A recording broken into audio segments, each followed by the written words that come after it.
Welcome to Dan ART YouTube. John Bull Imade say truth don lost for Uronigbe. John Bull Imade dey send message to Uronigbe Association wey dey for America, where they accuse one Uronigbe person say he don carry money wey they give am make e take build event center for Uronigbe. Make I leave you, make you hear from John Bull Imade. Uronigbe Association from America.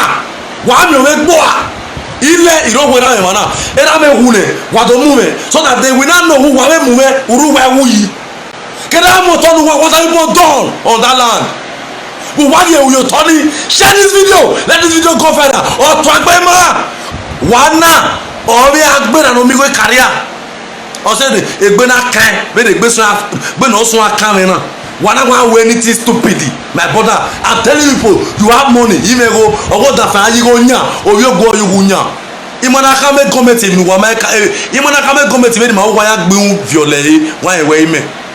That is how you push it on me go. Wana bie kan egbe ken. Be no to sun ati egun ti e agberagbiye ran mi go o ma yen.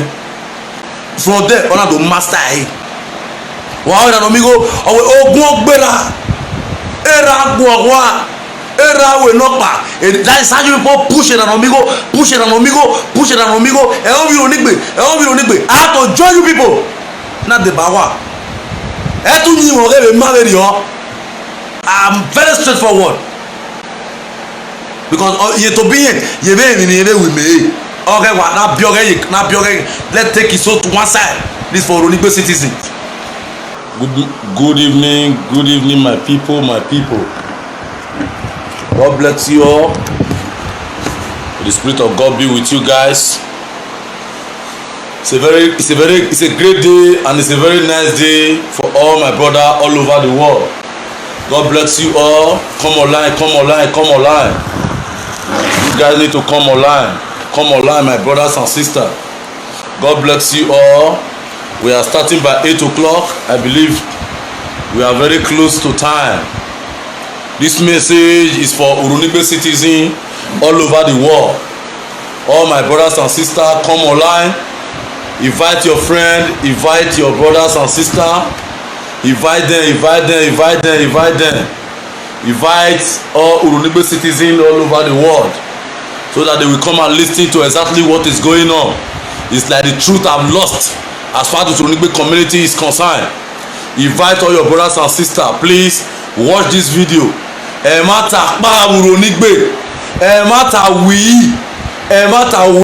Some group of people want to start working the way their father was working, the way their relationship started this life. Brothers and sisters, invite your friend, invite your brothers and sisters. I remember your loyal boy John Bull Imade, the JP of Uronigbe community.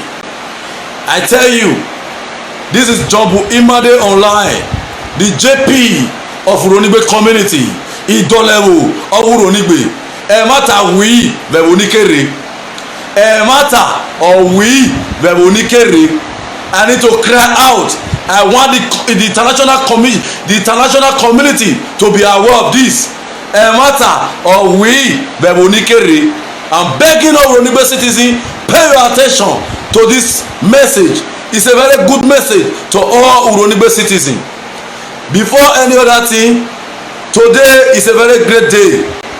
If Uronigbe ya fe rewebo agbon ama wa so ta agbon ama wa fan ide neruru wa na agbon ma wa seven wakaye. Pay your attention and listen carefully to this message. The truth has been lost as far as Uronigbe community is concerned, and I will not give a rule to anybody that want to make sure that the truth will be lost as far as Uronigbe community is concerned. Wani Uronigbe ya fe rewebo e social maye nera me asabo wusai owe awarawu ugumawu. The death of Awa, it doesn't matter where that Awa ugu or mawu. I repeat, Awarawu ugu or yero. My late father stands for the truth as far as the Uronigbe community is concerned, and I must remain, and I will stand for the truth. Nothing like the truth. You cannot devoid me from the truth, and I must stand for the truth, my brother. Before I know that thing, let me give you guys a little music to enjoy yourself. God bless you all, my good brother Monday. I see you. Osalo Bobu Yobuton, all day bawe, so all is well. We don't have any problem. Pay your attention. I want you people to know truth have lost as far as Uronigbe community is concerned. E matter we Uronigbe. So before any other thing, wana no rewebo, I need to pray for you people. Enu wari so bomu, ya dunanu wa bason, ya dunanu wa bavan. Ije church. E bome waga. Ije church. Awa ogun asogun avan akina rei. Ona ogun asogun avan. I don't go to church. My children go to church, and I believe there is God. Here I work a church. Me I work a bonoro. Wa we urige video merude ebwega eyigi. Imawe force you enuge. Now, if you only be for rewebo, ehwa na sabo wusa na kina. The great asaboro ehwa ni rame wusa na kina. Obiagino ohorino no ma gwala la o da o wa de Uronigbe no rewebo agbonra mera son agbonra mera van wa agbise yo obiano oku no ogun yen gwala la o da o wa de Uronigbe agbonra mera son agbonra mera van. The title of this video, I stand for the truth the way my father stand for the truth, the great Asaboro. I was the last born of Asaboro. I'm very close to my father, and I must remain Asaboro, one of Uronigbe community. Wanarewebo no ma doto uwa doto no ma bowa uwa bo no ma migo yare uwa migo yade wado mi family wa obia uwa se avan uwa se aso uwa se erunina no wa ina negbeme obia woni epopo meye mi ni yo bo mewu oho woni epopo meye mata ni ta Uronigbe o ka kawe mi me ba so o ka kawe mi me ba fan e mata ni ta obia woni epopo meyo oro wo wi ye oro wo wi ra oro me ni wie keke no reage me don't call me, I'm very busy. Eke no reage me agbonra me ba son agbonra me avant. Sister Mercy, you are watching me, please call your friend we Rome abe Torino or sewere Torino call him la erunanu wana gume call e kamewe ire live video no get ti me. One Sister Mercy, God bless you. I tell you many time eri o kan aje ba son eri o kan aje ba avant. You understand my point? Obia woni epopo meye mata nita, ogo woni epopo meye mata nita. E wo de gbe mi mo wa gbore wa son, e ra mi mo wa gbore wa fan. Ideri no palade omo pade ra meri me okewu because I was close to my father. Oh no na, e ra mi wo ma lo rowe, ogba mi gbori yefa. U jaraba, wa jaraba, agbo mo le gbe me o keti pade yeti. Oh no na, iya le runu wa, emi na gbora ma wa gbe. Oh no na, e padlock no, asabo nyan, e mo nyan wa de ga. Ei monya era monya wasabo o biari no ohori no meneje binano iwe no wa rewe bogema agbonra mame era mame baso era mame bafo any Uronigbe citizen ori omo ase o biari no ohwo no that house where you dey build for upper he say you no go build am or kawe imi nu or hu baso or hu bafan obiari no ohori no ohwari nu boy Sapele road ohunye agbonra mera son agbonra mera van obiari no ohori no ohwanu boy Wori Uronigbe no rire we bo wa ye Wori ohuri enoro agbonra mera son agbonra mera van warege wo ye jige ogwadmo bo jige o mejo bone imi iwe bo je imegbe ìwẹ̀ bó jẹ́ imẹ̀mẹ̀gbẹ́ o ìwẹ̀ bó jẹ́ imẹ̀gbẹ́ umi ebo na unobi obo kakere ọ̀kẹ́ yàrá èyí kéke ẹ̀bó jẹ́ imẹ̀gbẹ́ ìwẹ̀ bó jẹ́ imẹ̀gbẹ́ wẹ̀mí ebo na unobi ka ọ̀kẹ́ yàrá èyí kéke ẹ̀bó jẹ́ imẹ̀mẹ̀gbẹ́ wẹ̀mí ebo na unobi obo kakere ọ̀kẹ́ yàrá èyí kéke ìwẹ̀ bó jẹ́ imẹ̀gbẹ́ ìfẹ́ wo si ẹ bó si náà wúyè mẹ́ ẹ bó si náà wúyè mẹ́ ìfẹ́ wo si yà fẹ́ agbọ̀nra mà wà if you go ya fe agbora ma wa if you go bazu wa if you gboko ori o wa se o wa nu wa boy no we nu wa ready e no ro agbon me ba sun agbon me ba fan when the time e do aje ba sun e do aje ba fan wa go wa me wahala who know say abroad easy make e go no bo me be so e o bo ave so e ba ko e message to all Uronigbe citizen just relax for a while. God bless you, God bless you, God bless you. I cite you all. May the spirit of God be with you all. My brother, if you worry so boy, obu your buton, if you know I could not do no wa. On one way no worry, one walk one. Oh, soon we will then a weird wa. Unda where I go use a quick. Ne wi mama e ma ya feji ma gwale no wi e gwale bi no ma da ma e go pero na gbon bi ya ma unda wa gbon na je na ni mi ya ma ni ma e ma je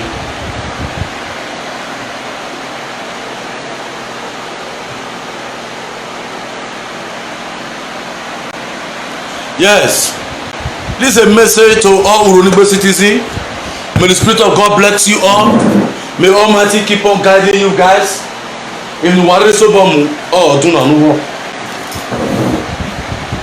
Today is a message to all Uronigbe citizens. Invite all your friends, and by the grace of God, Almighty God is with you guys. Almighty God must guide you guys. If you want to have fun, walk all the way. We are do not know what we know, man. So when we no give money man or mana son or mana avant in anything you are doing in life there is nothing God cannot do. About 2 days ago we come out on social media for a man. I'm not here to mention anybody name. He just said yane ben Uronigbe ya ma e matter we both are not imagine. I want everybody to tell me ọ̀wọ̀n no mu dia yo dem matter dey mi down or one ewu.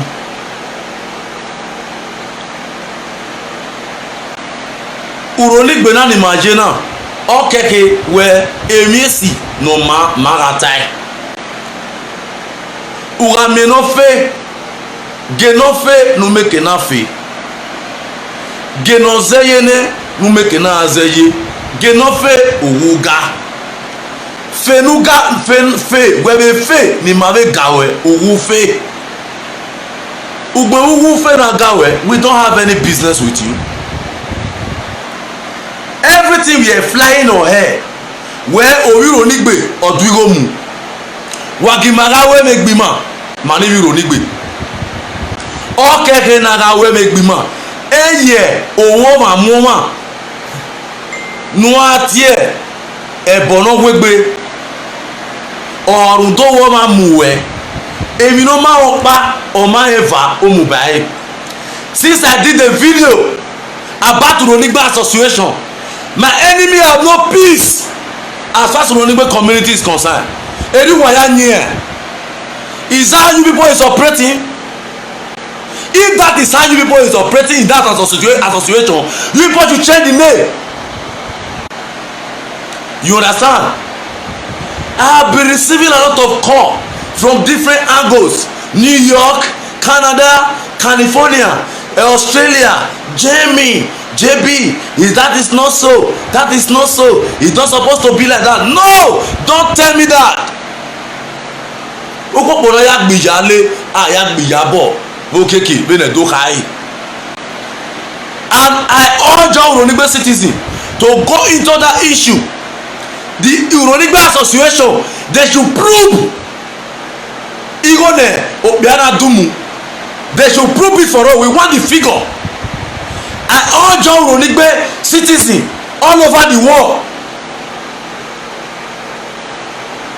The money this man stole from the Azaruwa Wahamima wami omegbe ya wuyu waru mebe mwegbe. Any petition warigme iwa mwegbe Uronigbe association from America wami omegbo ile irogwera emana era me hune wadomume so that they will not know who wawe mume uruwa wuyi What have you done on that land? But why are you turning? Share this video. Let this video go further. Or Twagbema. Or what Twagbe? Anybody want to started making money in the Uronibe community? What's we gonna make here? Because I want to shut up. I don't want anybody to call me again. Or I call him a boy. If you call me on this issue without giving me the figure, no, I'm telling you the truth. I don't take money from people. Fuck you. Fuck your fucking money. I don't take bribe. I believe on truth. I don't take bribe from any fucking shit. I've been struggling for my life. I said fuel. I said diesel. I said kerosene. That is my business. As far as the Uronibe community is concerned.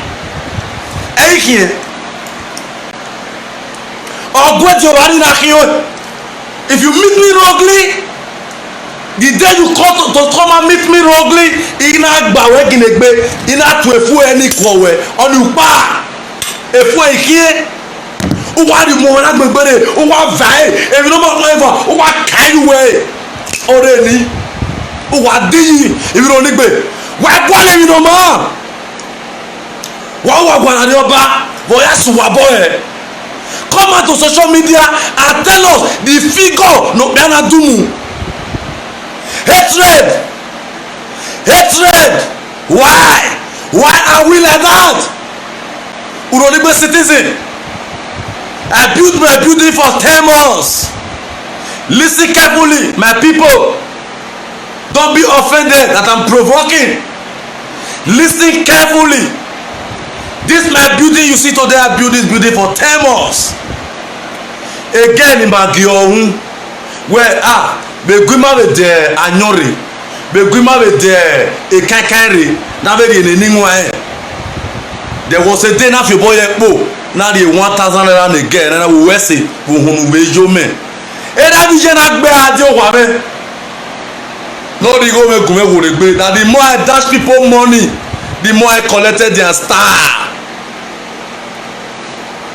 I repeat, again, I used to send message when I was building my building here, right in Uronibe. After my deportation, 3 hours to Italy. I sold my car. I sold everything I have. In Akenemia, I was in Suprata in Libya. 3 hours to Italy. Share this video. Again in my Bagiohun, say baby you do well. Now you with the same message. See help us. Hold this 1K. If mama beat her, come meet me for house. He said make he come give me my 1,000 naira back. Where I call it a star. I can somebody na mo are Libya. Other one mo one what a million you turn our boy Uronibe. Hatred and selfishness. They have give. They should give us the figure. No Biana Dumu. Naya dole Uronibe Naya dole Uronibe event center yi. Ni Maya be ho. Naya be street like Leia. Naya be police station. They should give us the figure. Why you make be ya wu waru? E o me make re me ma be gba. Wa wu wa ho me be ho so wa. But if you keep me silent, people will ask. Let your finger look like this. Let your finger go like this. If I offended you, I will tell you sorry. Until you tell me the figure, no, Uronibe Association America, I will never give up. I will like to go to jail for it. The way the people said 2 days ago. And any call from US again, Ogun Agberaba so Agberaba fan. Apart from those who believe on the truth, more webo, more dedicated webo nuwa, more webo. If you cannot maintain your community, who do you want to run? If you cannot do nothing about Uronibe, take away your head from that place. This is our community. And we went akina, Ohama gume gwa be ring road. Ohama gume gwa oni kugeria. Ohama gumegwa o ni kugeria. Oamagigumegwa onikugeria. Oamagumegwa onikugeria. Ya fojogume. Enagijena aderikuwaria wagia area o. Untawamagumegwa onikugeria. Walking. I need the figure. Igoro better do waimu Uronigbe association wakamame. Wae ile no ko. Vado kumeko do time of the election. Did I see any help from Emir help Warokloba? Uronigbe association in America. Better me who did you born wahugume? Guy, whatever. This award from Edo Women California. Guy, this award it was given to me by unknown indigenous of Uronigbe. Guy, when amuna abatobaze. Aramune Bosto, Aramune Osakweno Kodi, Aramune Deputy Governor Shaibo. Who is a fool? Which contribution have you contributed to my life? Why when I get Dwakan, Uronigbe Association, change that name. We are all the same indigene. We want to know the amount, exactly amount that man defrauded from you people. When the picture is on WhatsApp, it's in everywhere. Until you both tell me the truth. Call my number and tell me, or come out on social media and tell me where you gonna do. I go to that Obie woman, and the Obie woman is growing as my big career. Share this video, let it go to America, let it go to everywhere. Who did you people supported me? Mopa. Igba Yadote Kwale. I will go to the river Ethiopia. Yeah, Mawae. That is number one. Number two, when the Ekwale were dragging Uronigbe land, what was the contribution of Uronigbe Association? If I die today, my children will take over my property, and they will even monoye Niger. Israel. I have son they call Israel. I have David. The Bible says no nation will rise against Israel. No nation rise against Israel. And as I speak today, no nation will rise against any Uronigbe citizen. But on what condition? Let us be sincere and let us be truthful.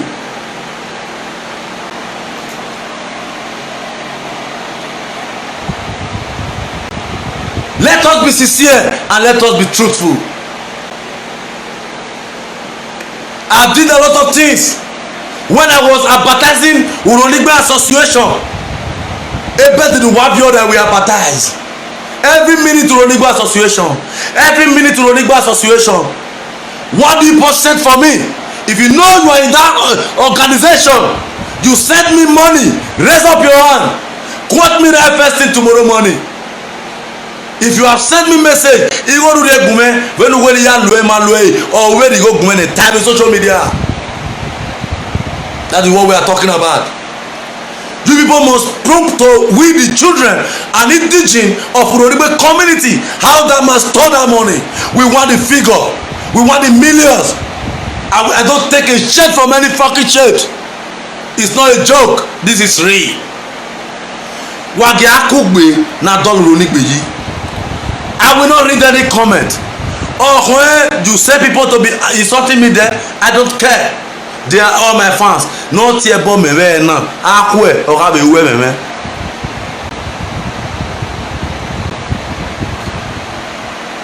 How long are we going to keep on living like this? Any Uronigbe citizen want to enjoy, either you go to Ugo community, or you go to Abraka. On Sunday, I can count almost 30 Uronigbe youth that was in Abraka Beach, Makati Beach. This is something one man can do. Bullshit. This is something one man can do. What are we waiting for? All we want to say today, a man have siphoned our money. A club we need, don't want everybody should go inside a room and start his life. And let's forget about the club. There was a club in the Uronigbe community called Arodise. Today, when we were growing, there was Arodise. there was basket full of trouble in Uronigbe community. There was another club called Owege. Amawego Wege ma. A gago Wege ni maji. Amawego Wege ma. The man in question is my brother. I want to quote me right today. I want everybody to know today. The man who they said stole the money is my brother. I want Uronigbe Association to tell me how much it defrauded from Uronigbe account. I will not take a date from anybody. Share this video to my boss. When I mean my boss, you guys know who I'm talking about. It's my blood brother and it's my relationship. And it's Uronigbe citizen. Is that good?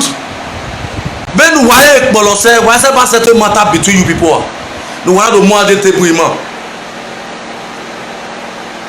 Uronigbe mi no bo wa owo amuwe.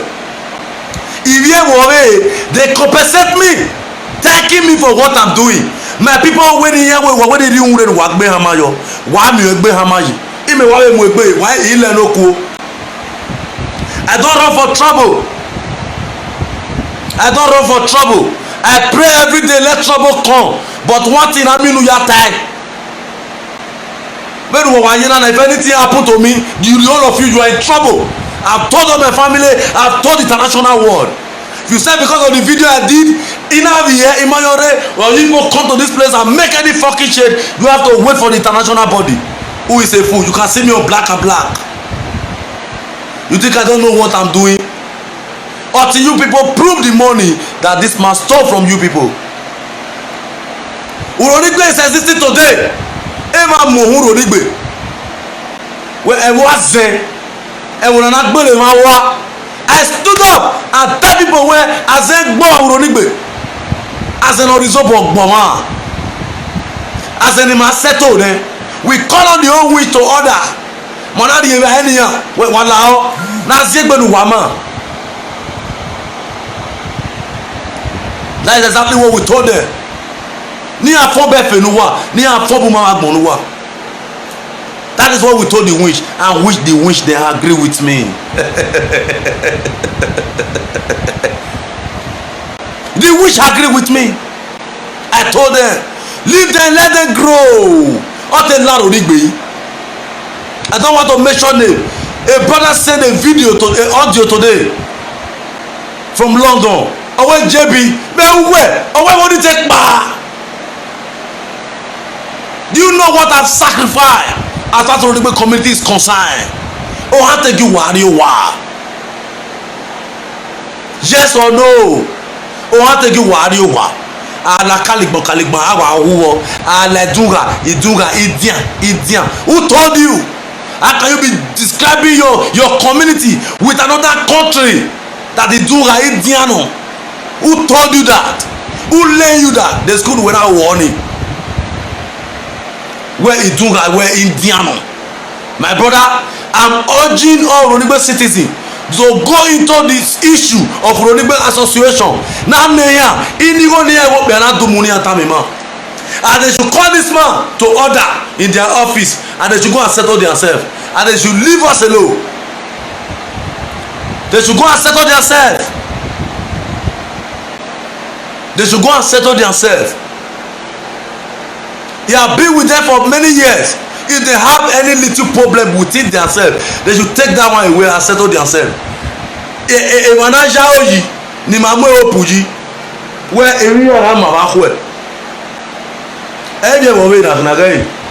You see it? Award from a dog we make the host parent. Amume. Where in you Oma? When Amume, all social media presenters. Ima bon Amume. Wanibe over. Wawani riumre do wagbe. Because I'm saying the truth. I better die in the truth by dying in evil. Share this video, let it go viral. Wabo wa ya akia ya advertise no ma make na do bo. Wa de moto ya akia ya advertise no ma make na de. Bu wa we ni uni ma eu. what do you want me to do ní ma ewu for Oronigbe to be okay mo pa be ime ipa ya no te kwale ya ma wa ke do to wa like upon the o till now zero wa ma yo panu wa ewu go to different villages, they are donating money how to raise Oronigbe how to raise their whole community. Please share this video, let this video go viral until they rearrange themselves, until they know wetin we be yowa. How many of them in this association that will raise a hand that they have a building that worth billions in the Oronigbe community? Error. But they have building in different places. Tomorrow you are crying Obaseki o, Obaseki o, Obaseki o. The Bible says God help those that help themselves. If you wait for the government, your community will fall into pit. You cannot wait for the government. Do something. It's a challenge. Do something. The bone shall rise again. We know that it's not that so easy over there. We know. We guys know, we that live in the community, we know it's not that so easy for you guys, but you need to do something. Do something.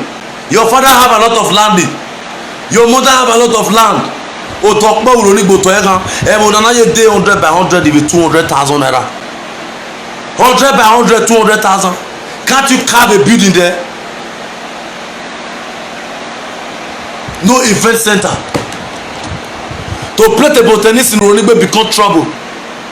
No me se pa be jugbo do mo table tennis re wa kan gbe problem no standard table tennis, no snow cupboard, no place to watch match as far as Oronigbe is concerned. Wa no me ni wa ni gbe football ma we TV ve an na here dey hear say Arsenal, Chelsea here home there is no place that I watch a ball.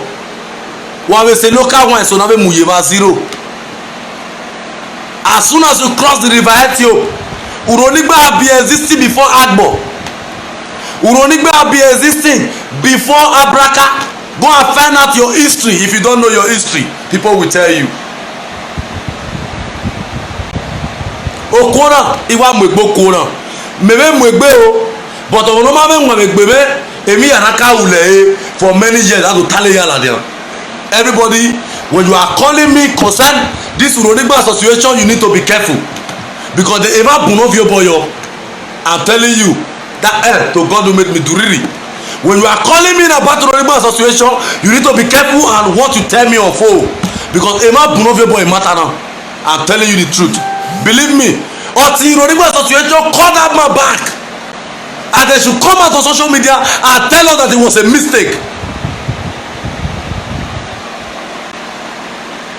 Agboyawe mi náà sọ̀rọ̀ rẹ̀ náà ọ̀rọ̀ mọ́ títí. Agboyawe mi náà sọ̀rọ̀ rẹ̀ náà ọ̀rọ̀ mọ́ títí. Do you want to tell me since the tradition as far as you guys live in that very particular place where amemi ọmọanoye kawe mi abe mi kude owi Oronigbe for that matter na una carry the matter come na we help una sell am for market wa mu eladian wana go wa kinwe. But before we sell the market, we need to investigate. I'm warning everybody in America. Those one who is calling me, threatening me, be careful. I don't want to mention your name.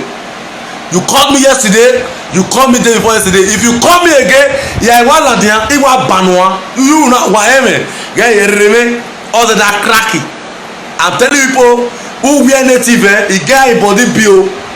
I'm warning you people in America that is calling me about Oronigbe association. Wamana me wegbeme ina soladian wo wa le very meje I know well like that.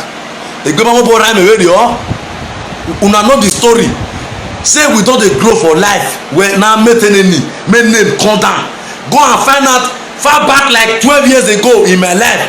Iya agbe story me ma we who call him mama to ascend the ogun me. When you are jena, who I call survive in the J, Egbe Kame, Egbe Wakame, Emata, Egbe Kame ba, Eru de Yowe, Egbe Wakame, and why we matter? What about Duemona?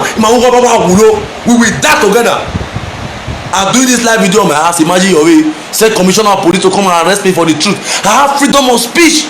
as a Nigerian citizen. I have freedom of speech as a Nigerian citizen. I'm giving the Uronigbe American Association 3 days. They should record all the money near Hamame. Ni what they go like the social media and support here. Ni calling my brother to order the come my way. Now the money you stole is $80 billion. 3 days. Today is Monday. Tuesday, Wednesday, Thursday. The American Association, they should prove the money the man have been stolen. Why more buy here in Mwebore you on your own. I'm begging everybody, stay away from me. I don't want friend. Stay away from me. I don't want friend. I cannot let the truth to die. Asaboro was a great man. Because of what? Emata. Ema nema. Wakweri ye unyimo geruwa. My father was still 70 years. Ayedoye moto mu evi bae ugbo no mention for long no ya maya that you po se bate mata from Ididogun quarter do wamana asaboro oh be no mugbuji the late Asaboro because of truth. I'm not a buy over. You cannot buy me. You can't buy me. You can never buy me. Awa. The same people when I was working with comrades in Iranomigo, wabe I call him Iranomigo Emao, JB, don't tag yourself. Don't want Iranomigo to tag you. If Iranomigo tag you, eto ni be magbeberi o. Because it tell me okay or too much igbe or ya be lenoni. Or no gbinigbino why I don't like it. Gbinigbino matter. Wana obi agbe na no mi go career o say the egbe na kan be the egbe so be no so akan me na wana go we anything stupid. My brother, I'm telling you people, you have money you may go ogo da fa yi go nya obi go you go nya imana ka me comment mi wa ma ka imana ka me comment me ma wa ya gbe un viole wa e we me that is how you push it na mi go wana bie kan egbe kan bẹ́ẹ̀ ni ètò sùn àti ẹkùn tiẹ̀ agbẹ̀dàgbìyẹ Iranomigo ọmọge yẹn from there ọ̀nà tó master yìí wà á Iranomigo ọ̀wẹ̀ ogun ọgbẹ́ra ẹ̀rà gbọ̀wá ẹ̀rà awẹ̀ nọ́pà láì sáájú pípọ́ push Iranomigo ẹ̀hún bí onígbè I have to join you people náà dé bá wà ẹ̀ tún yín wọ̀n rẹ̀ má rẹ̀ yọ I'm very straightforward. Because ye to be ye be with me.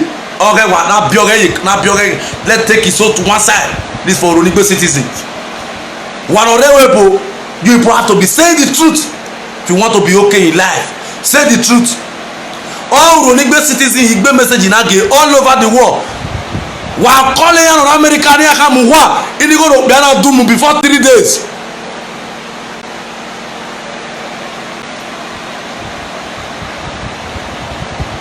They should tell us. Here when I tell me man, let them go. Here we wanna have a Guankanguniya. They should change that name Uronigbe. Ni Atobiya ni Ogiya Udo. If you don't want people to talk about you, don't name this community after your association. Because if you do, when we find any error, I must come out and talk.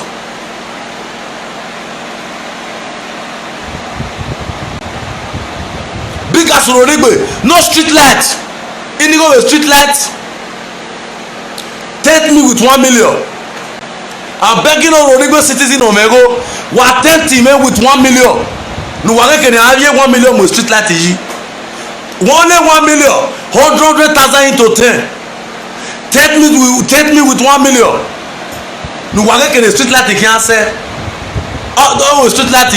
A bob no man money and balonele le lukua 500 naira. How do you weigh? Don't let us go on solar. Lord, let's go on Lista. Right from Uronigbe Secondary School to Iduegbo. Right from Uronigbe Secondary School to Iduegbo. Take me with 1 million.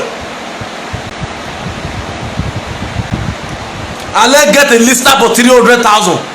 Only one lister with diesel can power right from Uronigbe Secondary School to Iduegbo ending. Wàá tẹ́ mata wàá mú ìwé yóò fẹ́ wàá kún ẹyẹ báńkì.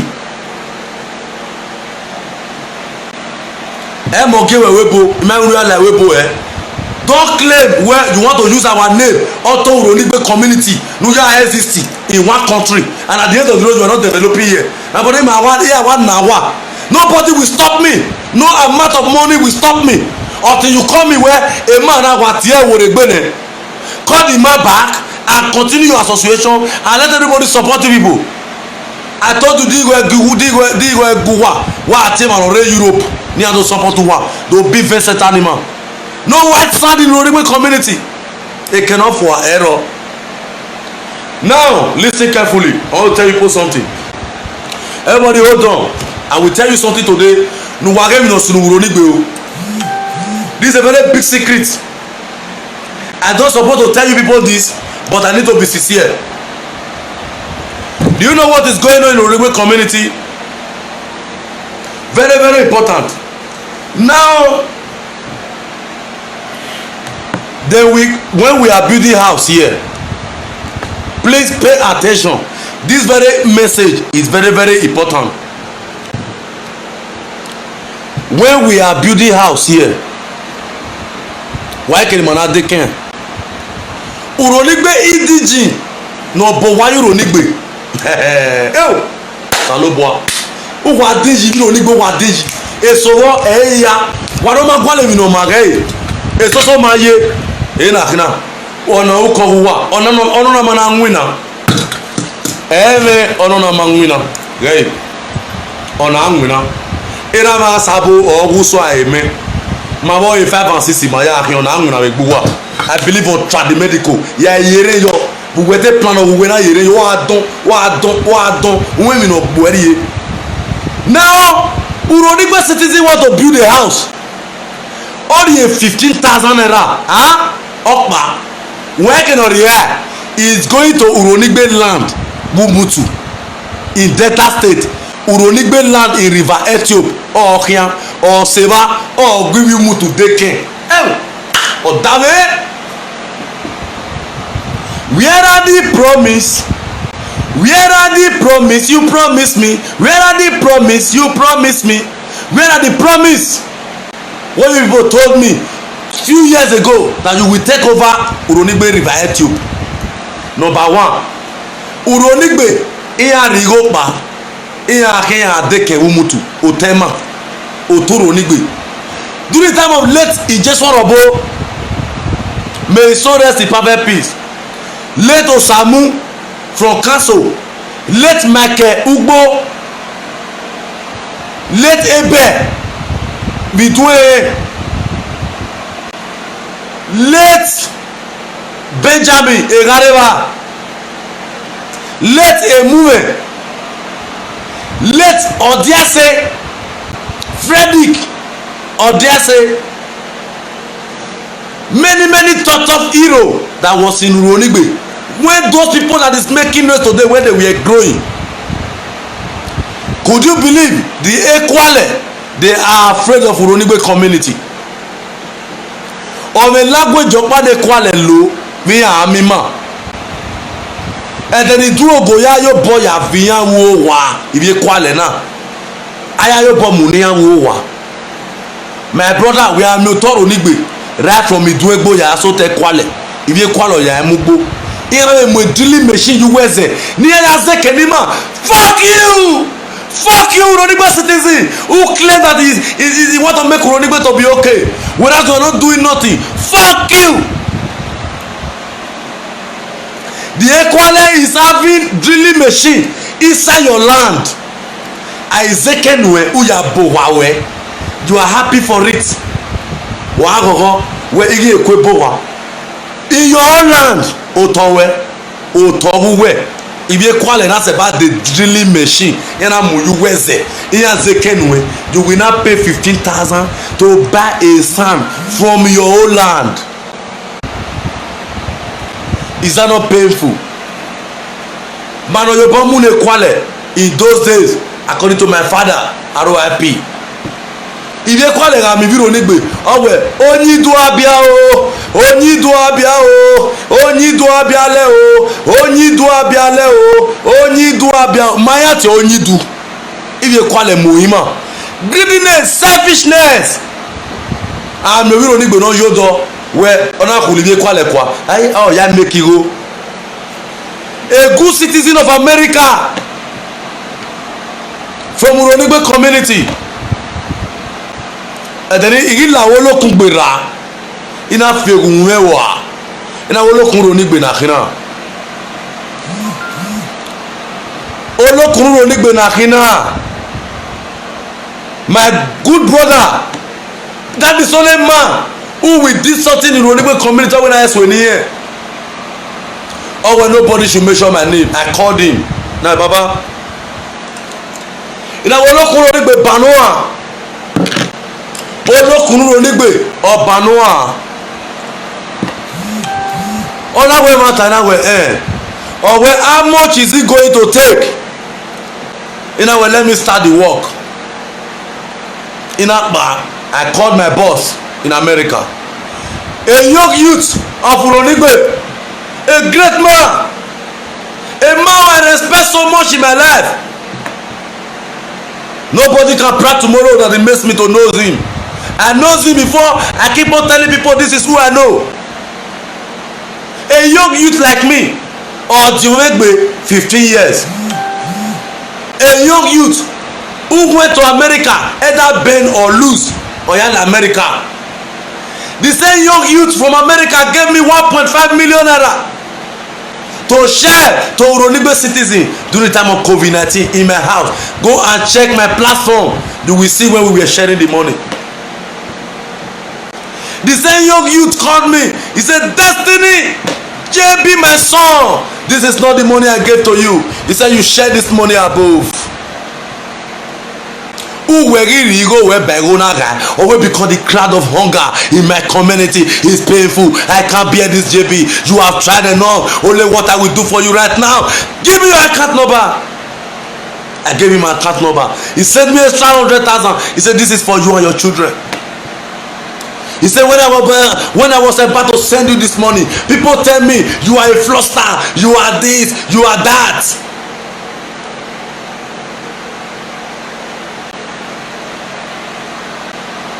I share all this money for the widows in Uronigbe community. Go and check my platform. Click Jumbo Imade, you will see it there.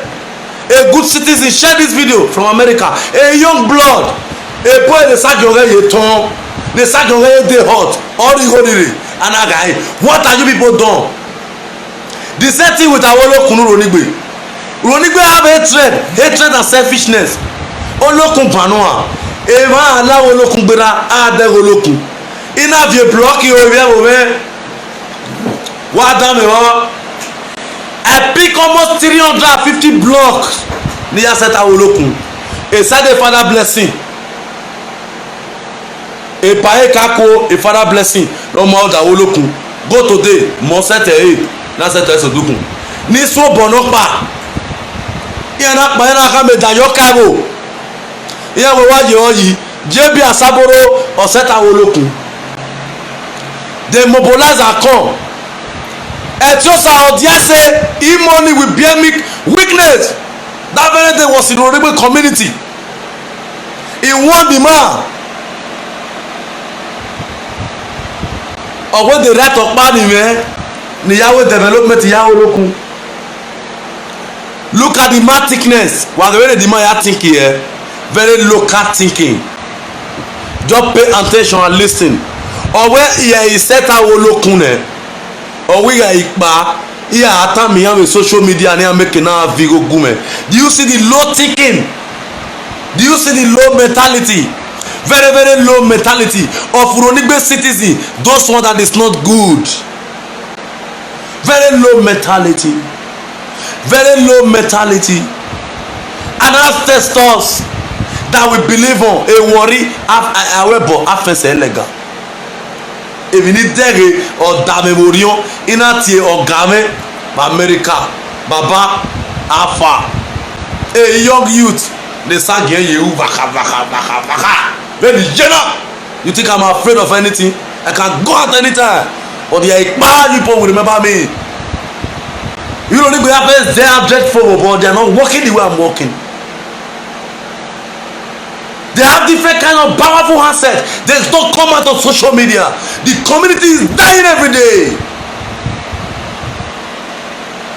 The community is dying every day. Every blessed day, the Uronigbe communities are being thrown to pit. Before I came from Libya, I pick Uronigbe out again. I rise Uronigbe again. But you people is not happy. All you want to do, you want to come and kill me with compassion. I'm waiting. Compassion everywhere. If you talk, you go die. You not talk, you go die. Can you kill me and kill all my children?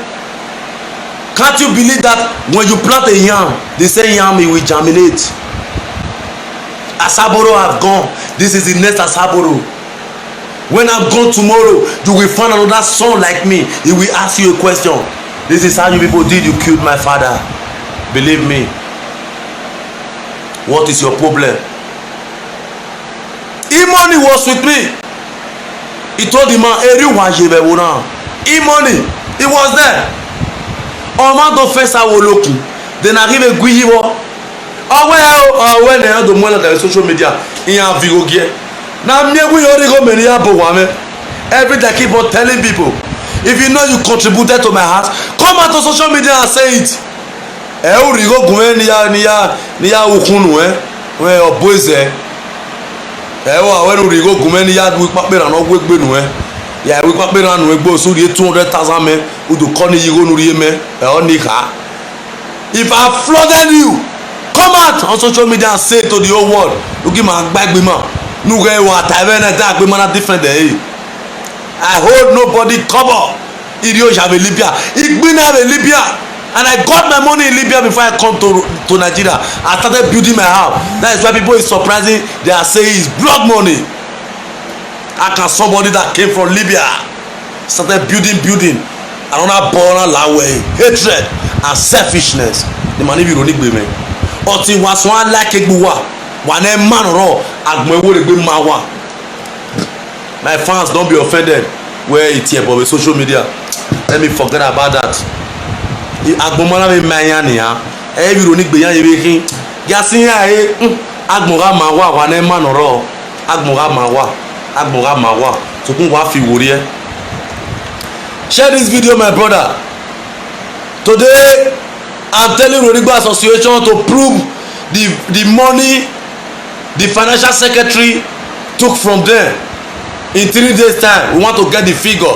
And when we get the figure, and I'm assuring all the whole world, I'm going to come out on social media and prove the amount of the figure that the man stole from them. They should go and settle themselves and start fucking blaspheming each other. We don't give a damn. Come and develop the community. As soon as you are using the name of Uronigbe community to be rolling about all over the world, come and develop Uronigbe community. Uronigbe has no post office. Oh, Edo. Yakewu. But we were in here. Wow, piano. Oti wa o ni are tarodi, aye tarodi. Why we yawo here? I don't give a damn. Uronigbe has no post office. A post office in Makarema. Do we know our post office before? Where are the post office? Nobody talk about that. Nobody talk about the post office today in Uronigbe community. In the post office, Amabo. If you order something on social media through Jumia, you have to go to Umutu. Wow, Jacka, Uronigbe have no address. Do what about Mueria, Eya Waria? Now, Mueria.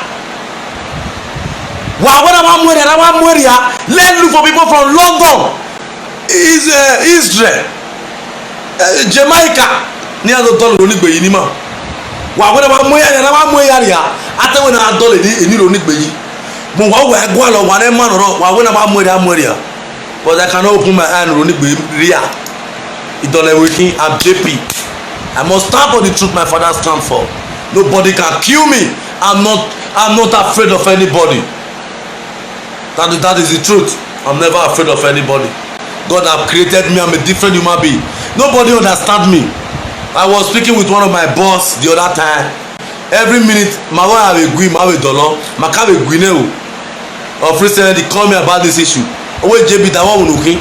I told you will never understand me. I'm a different human being. I go anything, because of anything. I stand for the truth. I don't follow you. I cannot follow your 20,000, 30,000, 40,000 udeme. No, I'm not like that. I'm not telling you the truth. And even come sensible way. People is congratulating me. You are telling me another story. I don't want that, man. Believe me, bro. There was only one man that's supposed to take me to Izeyamu camp.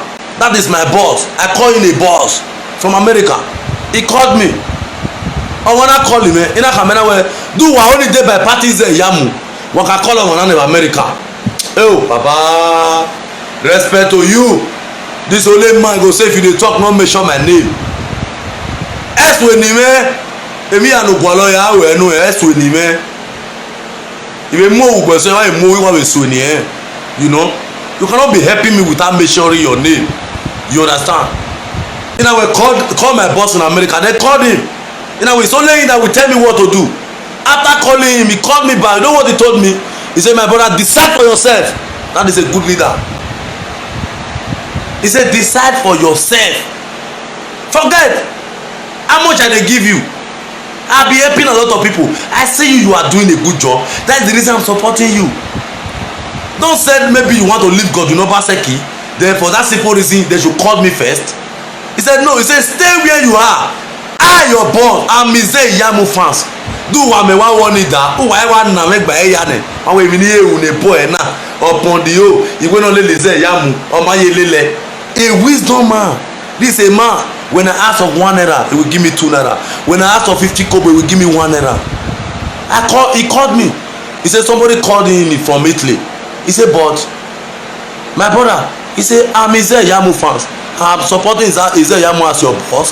He said, but what you will do, decide for yourself. On your own, you cannot, because say you are my boss. I have a life to live. I have a record to create. I have a good record for my children.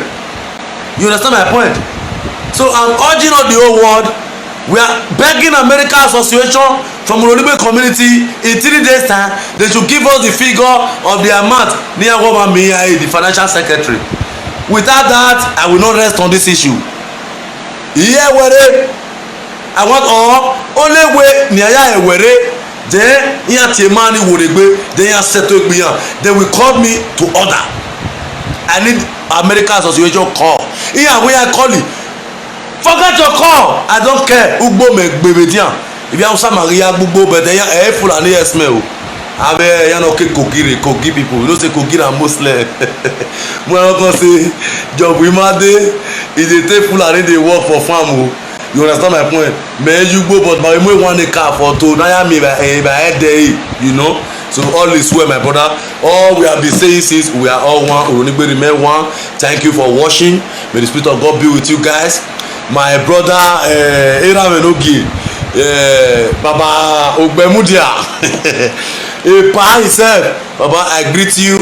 You know, sometimes like this we do forget people's name, but I believe you, boss. I still remain loyal. I still remain your boy. My good brother Monday, I thank you for everything. Thank you for watching. I thank all my brothers and sisters who is watching from Uronibe community. Plus this year na plus for una.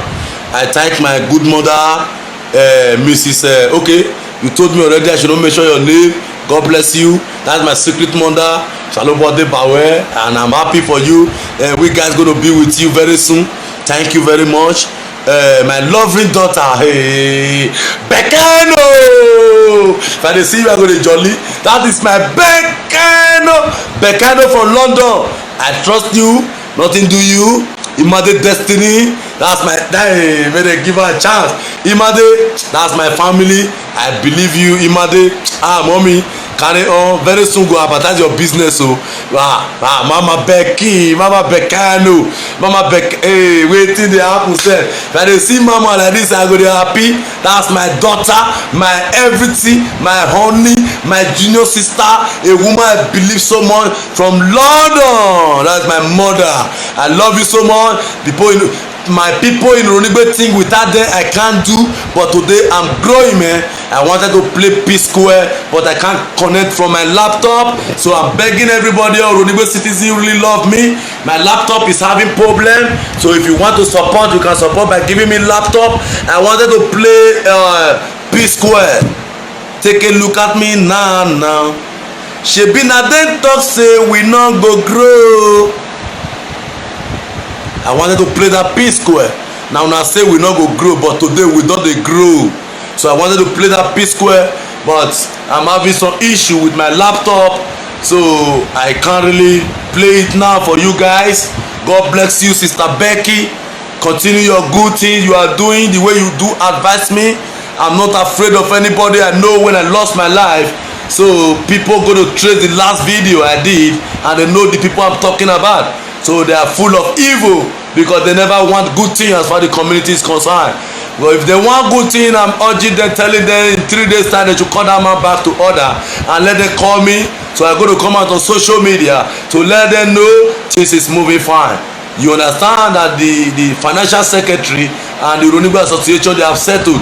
I don't give a damn. That is how I live my life. I'm trying to do something on laptop, but let me see if I can still do. So that is how it is. God is with us. So Temata, thank you all my brothers and sisters. I'm really happy for you guys for watching this video. Share it viral. It's an advice to Ronigbe citizens. They should learn how to help each other, and they should take hatred from their mind, you know. So I appreciate all my brothers and my sisters who watch me today, who share the video. Don't just watch and leave it there, you know. There is nothing God cannot do.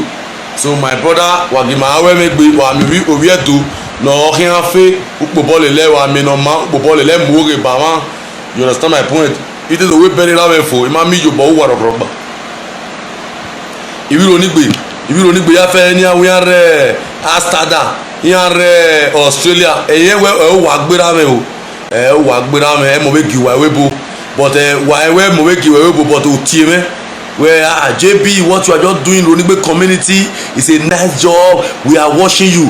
How long are you going to keep on watching me? Ugeme, many people is watching me. Oh God, do something. See, laptop not good now to play music for. I not fit play music. You say you dey watch me. How you tell they watch me? If you ever over here, we jo bogume. One if you ever wa me boya u because wa u me ya temu. Because if not do for me, I go grow. Because why?